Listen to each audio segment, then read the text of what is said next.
standing, but coming back to those fundamental forces of gravity, the force of attraction that's pulling me onto the surface of the earth, and the rebound back that is thrusting up through my body.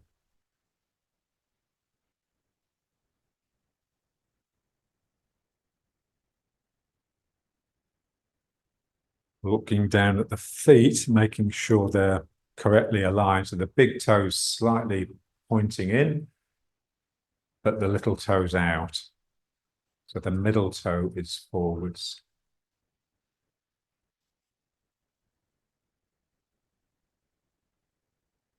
Pressing down with the big toes.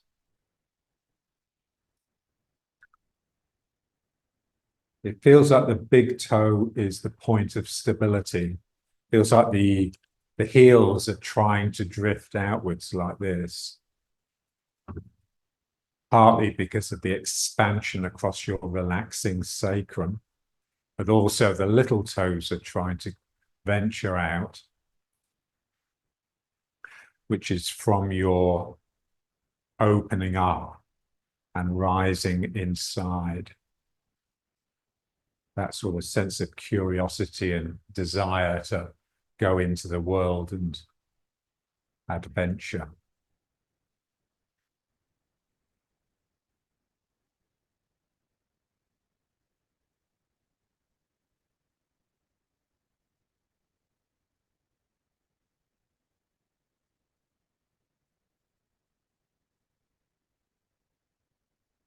And now let's establish the Dan Chen as a muscular center as well as an energy center. So contracting and expanding is basically the breathing exercise, but really focusing on the belly. So sucking the belly right in and then letting it slowly expand out. And at the end, really pushing your belly forwards and then sucking it back in. So now the movement of the arms is very much coming from the workings of your belly muscles. And then here, this space is the back muscles contracting to make myself arch backwards. And then my belly muscles kick in to bow me forwards. My head is coming forwards, but my tail is also coming under. And then here, this sends my head back and also my tail back.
Feel this phase, feel that sense of disappearing into a center and the sort of sobriety and determination you need to complete it. And then the other phase coming out is like a relief. And then I draw in again to this quiet but cold center. And then I can venture out into the world with as much vigor and ferocity as I want.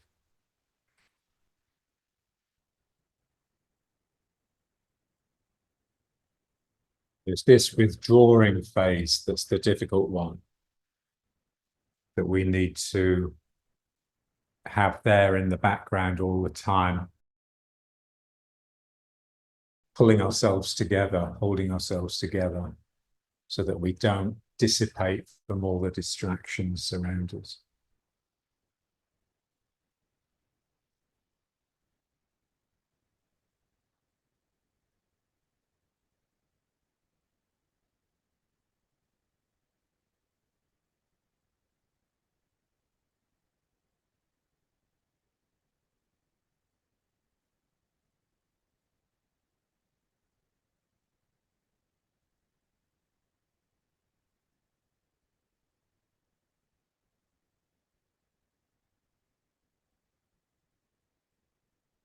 And then just standing in riding horse, but feeling that like you have this core of dense material, dense matter that's just sucking all of you towards it and holding you together. Like a galaxy in the heavens is held together by generally by a black hole in the center that's sucking everything in. But of course, it's going to take billions of years to do it. And the stars tend to travel inwards in a spiral. So we need this dense center. It's all quiescent, this still and cold center.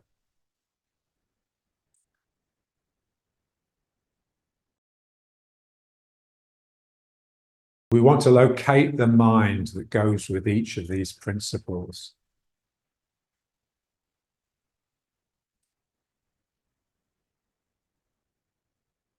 So if you had some difficult task to do, if you had to fire someone from their job or something just real, or punish your children, then this is the sort of mind you'd have to locate in order to do it.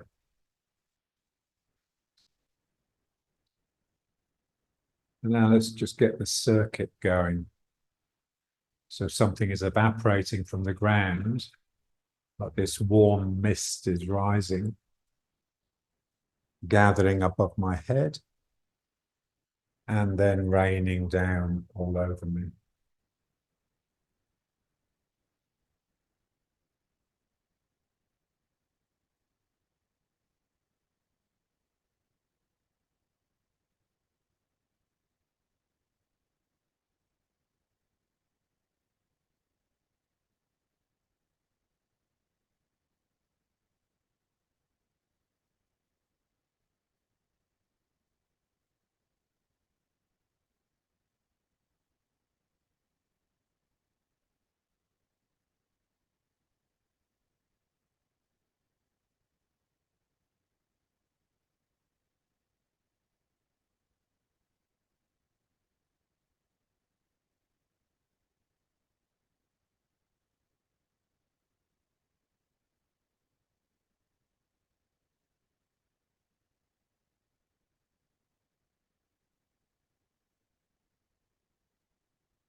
Feel the Dantian as the point of bifurcation. Is where the aorta splits into the two femoral arteries that pass down each leg.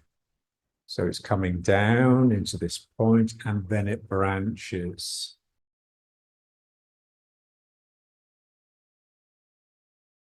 Observe the mind that allows this split to happen.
Keep the big toes pressing down onto the ground.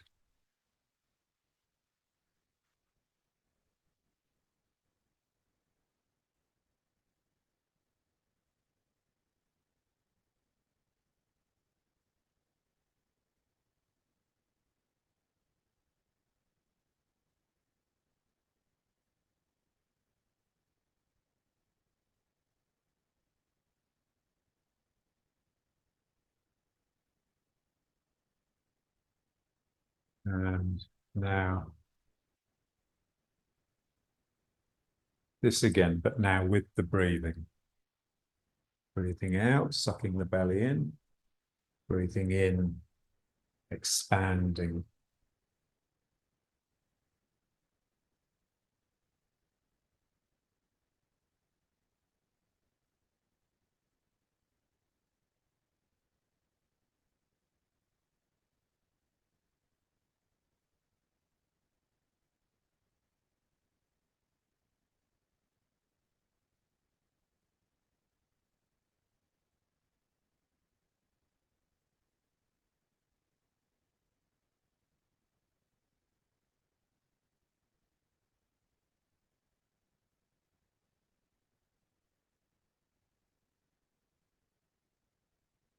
Feel the two sides of the waist. So I turn this way to bring this hand in, but I turn this way to bring this hand in. So I'm effectively closing by turning my left side to the right, my right side to the left when I do this phase.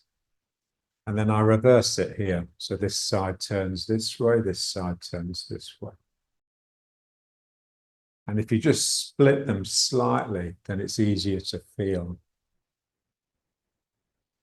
This sense of opening here, two sides moving away from each other, closing here, two sides moving towards each other.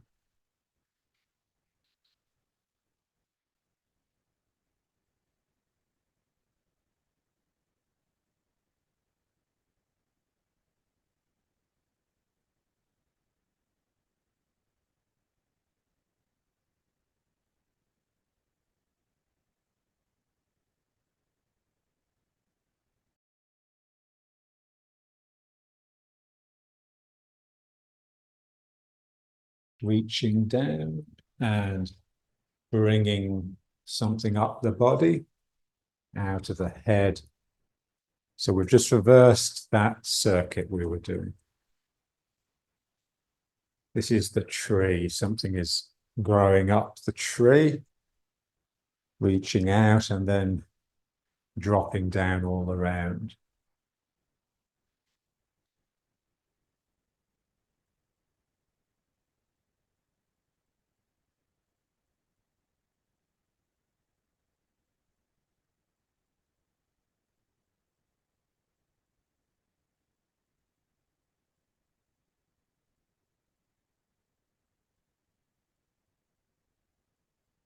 Here, the two legs join at the dantian, become the spine, and then branch out of the shoulders and down.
Then one more. Up. And just coming into riding horse again.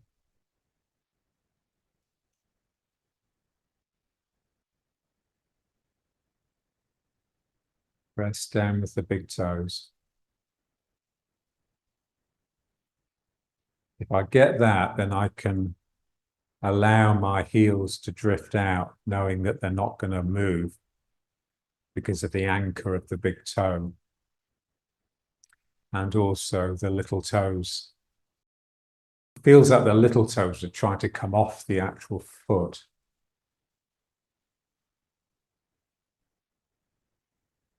And now let's try the two circles. But really try and feel this sense of energy coming out of the sacroiliac here, which you then capture with the hand. So I've released something here and the hand brings it around. And then I release something here. So when I bring my weight into the foot, it sort of squeezes open the joint a little bit and allows something to come out.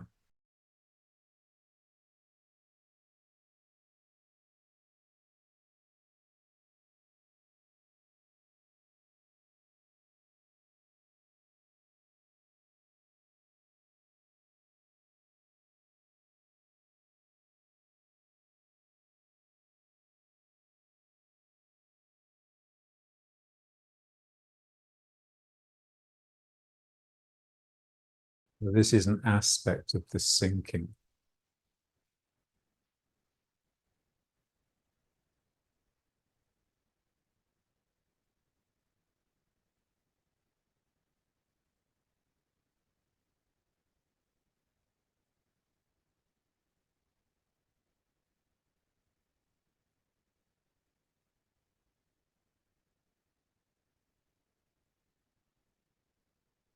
This release of energy is connected to the heels. So in a sense, it's this release that makes the heels want to drift out with it.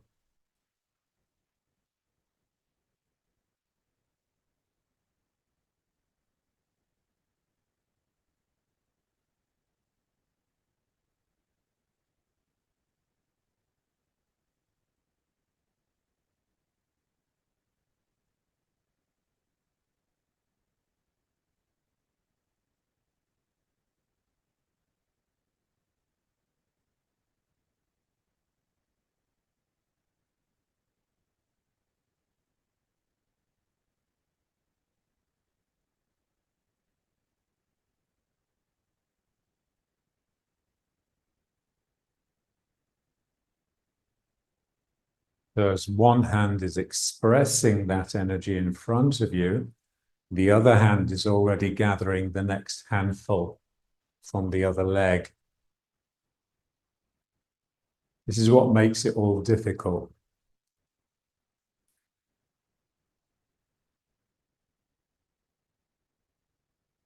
Two things happening at the same time.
Good.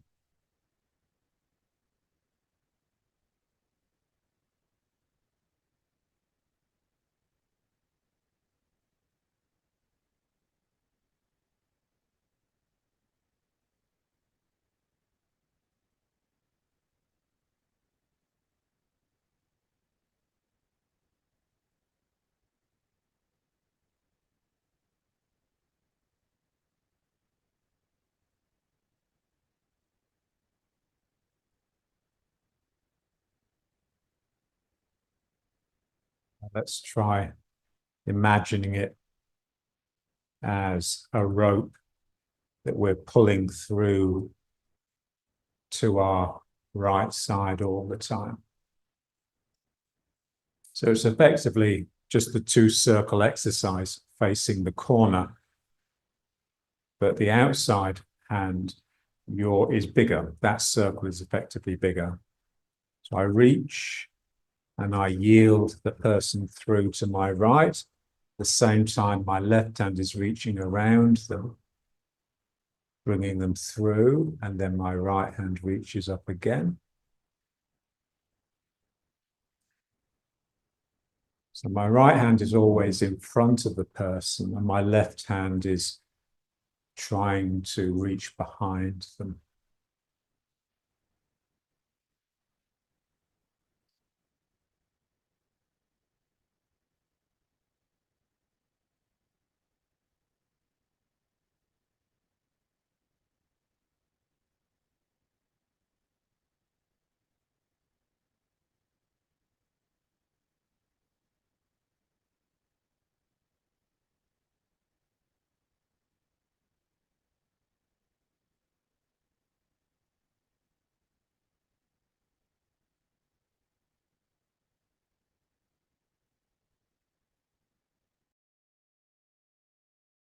Always coming through to your one side.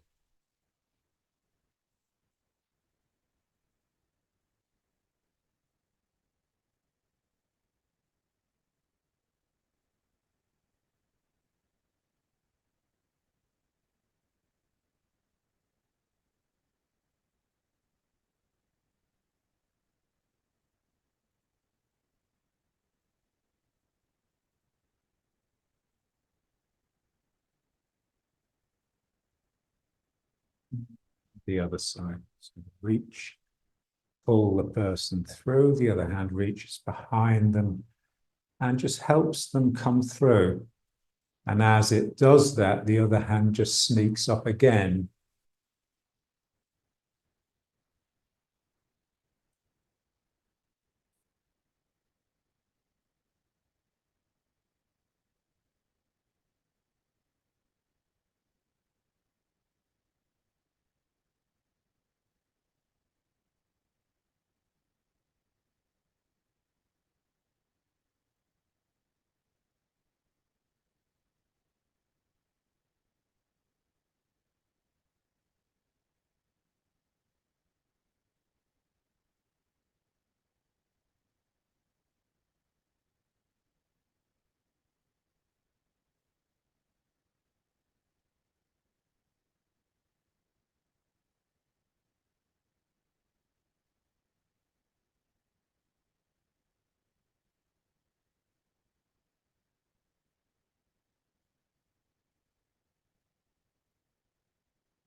So my left hand here is dealing with their arm, And my other arm, my right hand, is dealing with their whole body.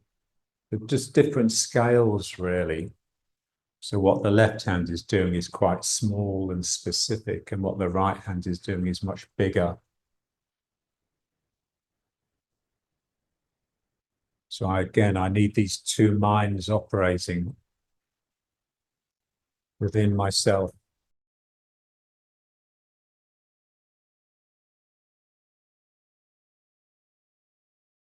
The local and the global,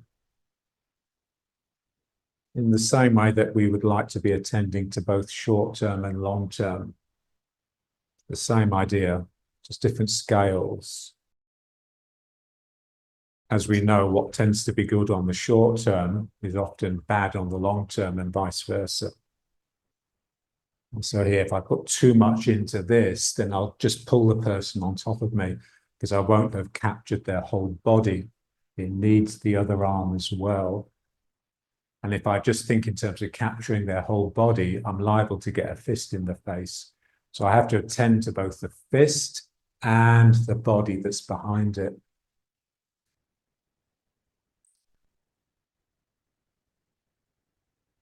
And this is what Dr. Chi was so good at.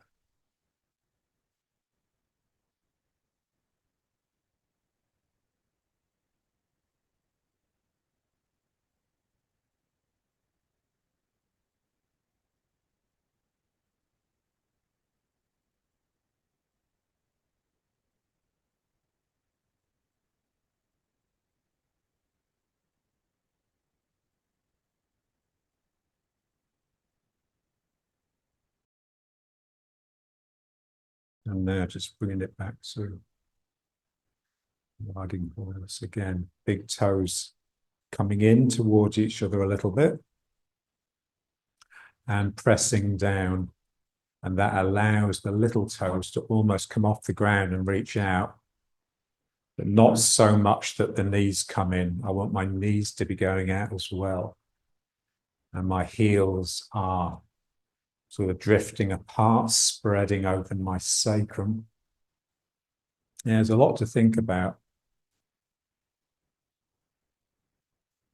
But we practice it, we practice each one often independent of the others. And then every now and then you get an experience of ping, they all come alive and they're all together and you realize, wow, that's when you're at your best. And what has happened is simply spirit has woken them all up at the same time. And now you're operating as this amazing spirited entity. But of course, those experiences are few and far between. That's the prize, if you like. That's what we would like to stimulate. Just a sense of being completely together and completely awake and functioning really well at our best. But of course, with that, with spirit comes risk, because the spirit is always wanting to take risks. That's what spirit does. And so people that have great spirit don't live long lives, because at some point, one of the risks they've taken has killed them. This is the thing now. I mean, most of the people that live a long time now that we admire so much, oh, he's 85 and he looks like a 40-year-old. Yeah. It's largely because of medicine. If you took away their pills, they'd probably be dead in a week. But also because we live risk-free lives now. We live lives without spirit. We don't have that sort of spirit that can just take a leap into the unknown and just fuck the consequences. It just doesn't happen. So this Kierkegaard's thing about the leap of faith, that's what we lack now.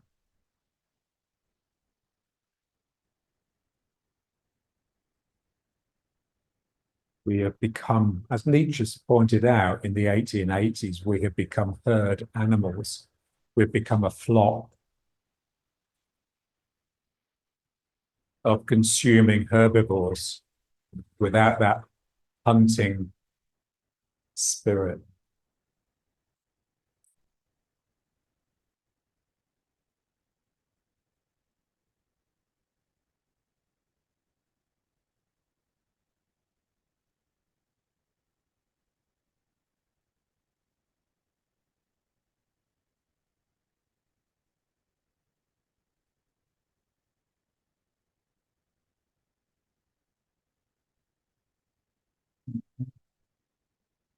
Straightening and bending the legs, just getting this turning, the first warm-up exercise.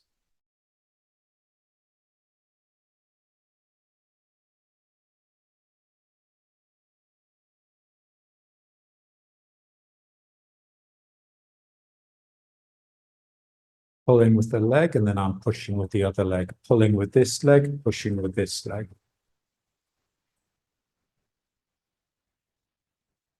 The pulling is a curling up. My toes, which are extending and expanding here, are curling up, as is the leg.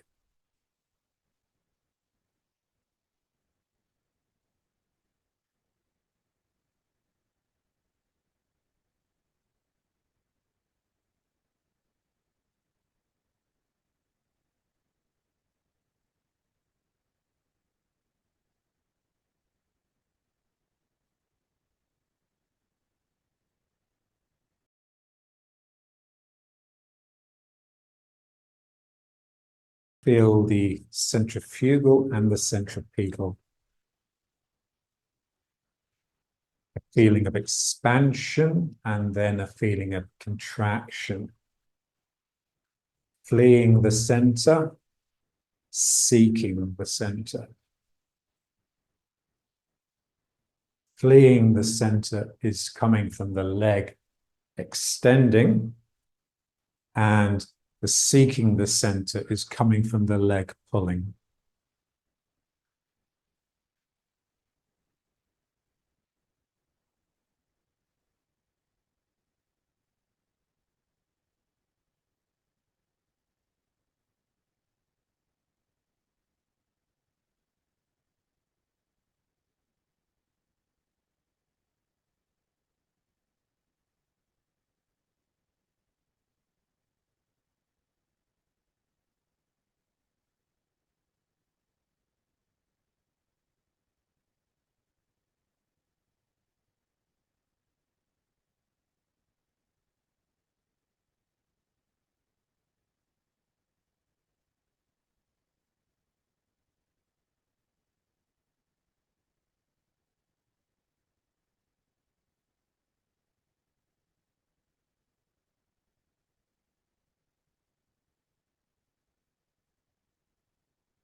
And then back to wide and cross.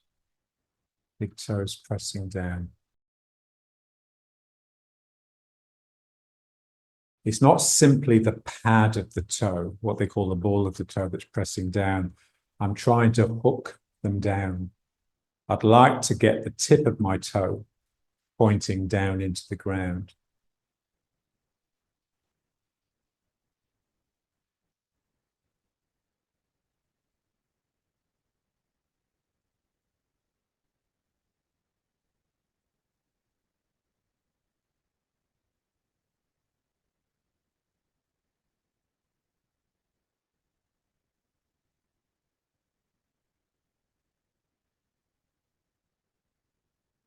And now let's try that bit of the form again.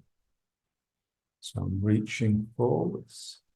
So they're attacking with their right hand and I'm yielding with my right hand. So I'm going into the left foot to reach forwards with the right hand. And then I pull here. So if I was just going to do the two circle exercise, then as I pull the hand in, I would be coming into this foot. but we have to turn the foot out. So we delay. I reach forwards, and as I start turning this way, I'm staying in this foot just long enough to get these toes going out, and then I come into that foot.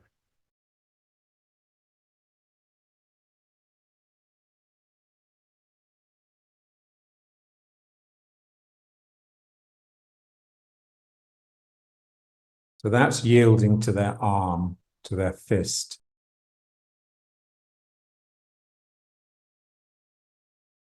I reach out towards it, connect with their hand or their wrist.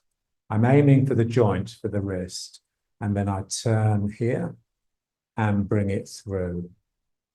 And as that happens, as I'm drawing them through, my other arm is reaching and imagining it's getting behind their back, so that I have these two minds, the local, which is attending to the fist, and the global, which is attending to the whole body. Reach forwards, turning out these toes, and then reach forwards with this hand. You could just finish it there, really, just come in and then strike here with this hand. If you've captured them at that point, then the rest is unnecessary. But here, yielding to their wrist, reaching behind them, sneaking up to their elbow, stepping, and then hoiking them up in the air and pulling them down.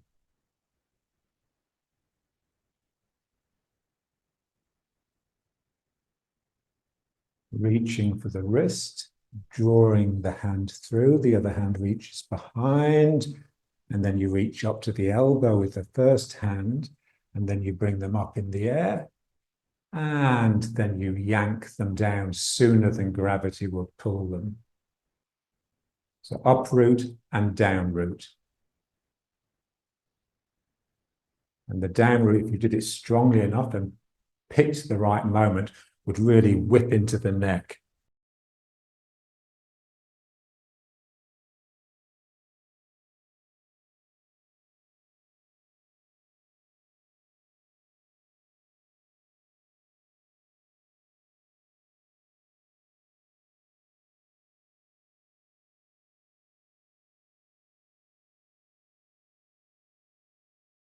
And now let's try a little bit on the other side. Exactly the same, reaching for the wrist, yielding, turning these toes out. Remember, I'm wanting to come into that foot, so I'm really having to hold myself back. This hand reaches up, draws them through. This hand just sneaks up a little bit to their elbow, and then I bring them up and pull them down.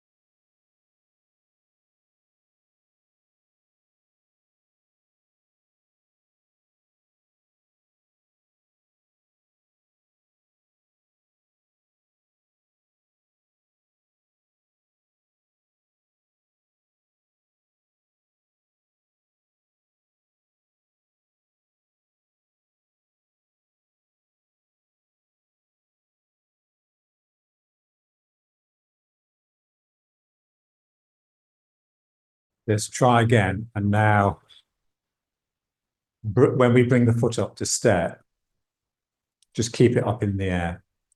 So don't step, in other words, just bring the foot off the ground. Let's just feel that. 1, 2, 3, 4.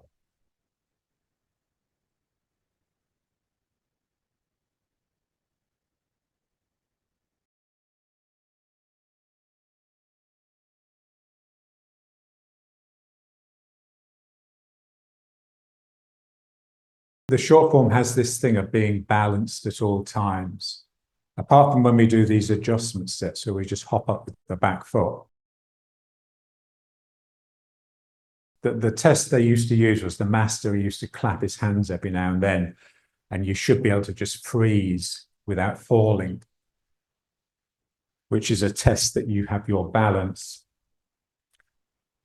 But that point of freezing is really just everything has slowed down. It's still moving.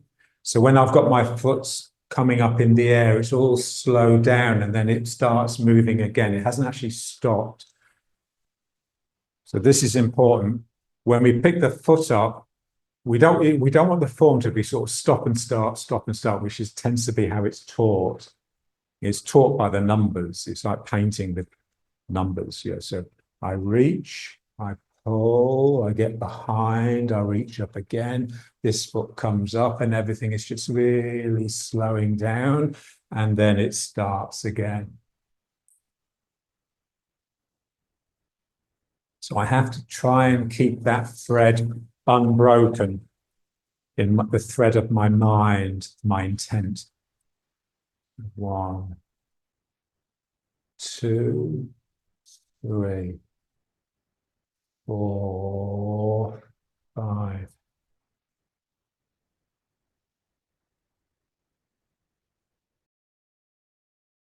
When the intent breaks, the intensity breaks. It's the same word, really, intent and intensity. So what we would like is the stillness, the coming to a seeming stop, to be a real potential explosion.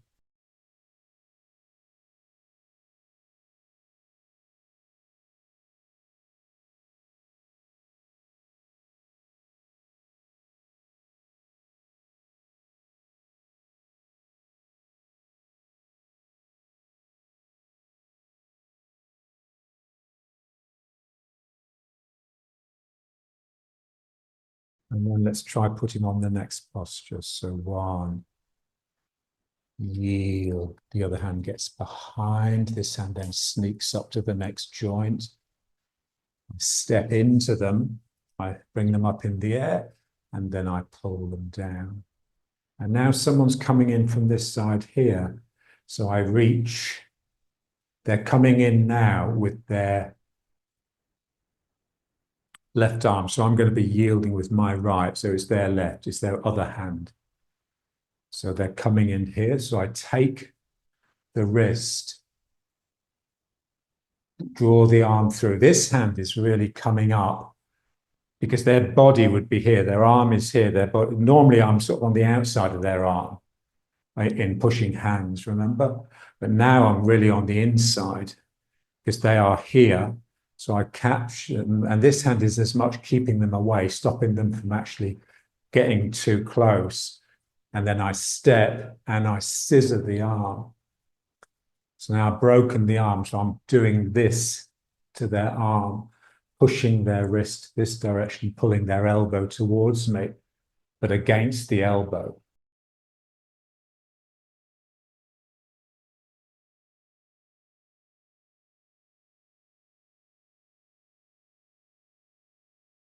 Everything's gathering together for this almighty explosion, which never happens.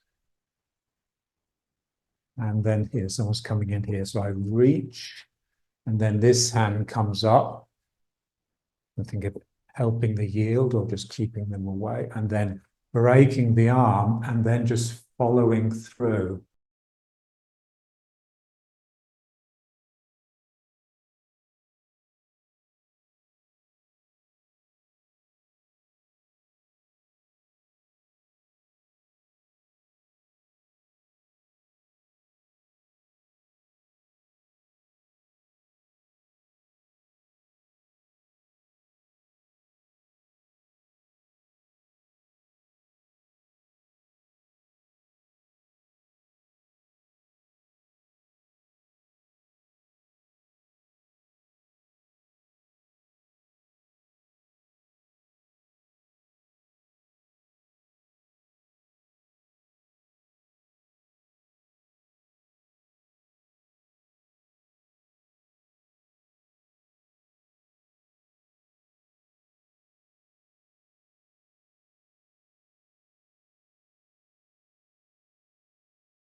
So the shape of the arm at the end is slightly different than on ward off left.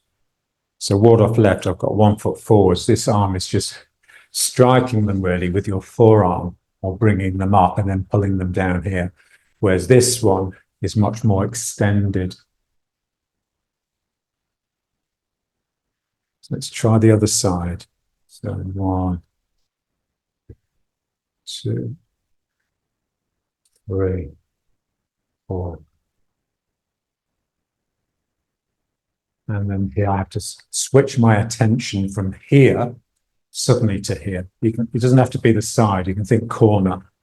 So I'm taking someone's arm and then I'm helping yield it through, stepping, break the arm and follow through.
And big toes down.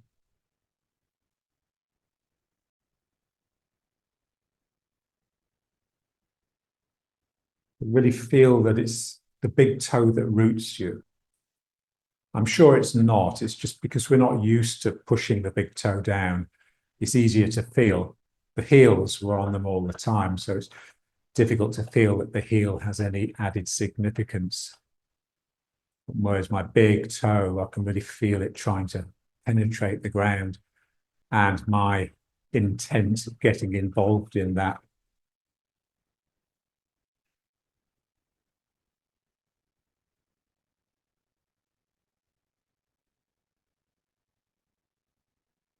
And then just bringing it up.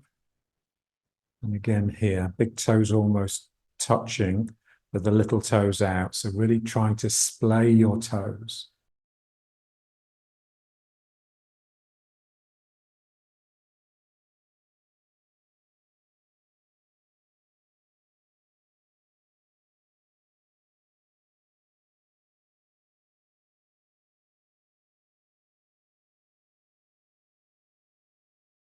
Feet need a lot of work.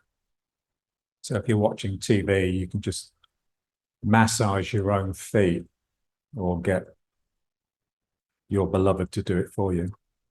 And really try and penetrate, use your thumbs to really go in and feel those points where it's really tender.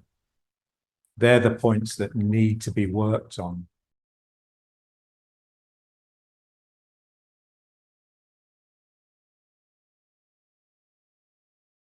We're looking for those tender spots where we'd rather not go because it's either just a bit painful or a bit awkward or a bit embarrassing. And those are the places we need to face up to.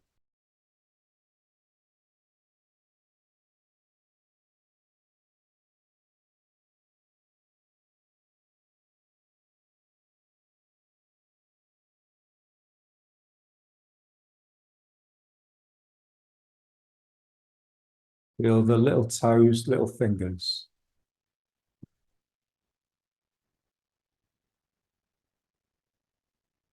That's like the delicate detail. Sense of humor, more like a little giggle.